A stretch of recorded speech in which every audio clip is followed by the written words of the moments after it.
दरम्यान राज ठाकरे यांचा सुद्धा ट्विट आता समोर आलेला आहे। इयत्ता पहिलीपासून 3 भाषा शिकवण्याच्या नावाखाली हिंदी भाषा लादण्याचा निर्णय एकदाचा मागे घेतला। सरकारने संबंधातील 2 GR रद्द केले।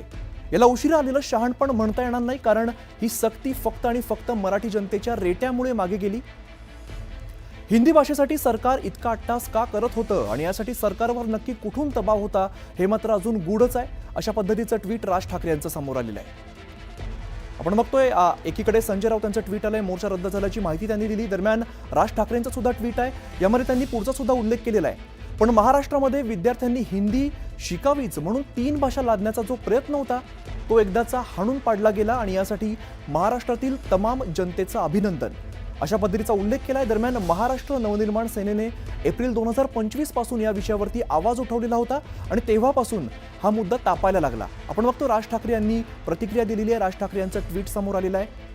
महाराष्ट्र नवनिर्माण सेनेने एप्रिल 2025 पासून या विषयावरती आवाज उठवला होता असं सुद्धा त्यांनी यात उल्लेख केलेला आहे।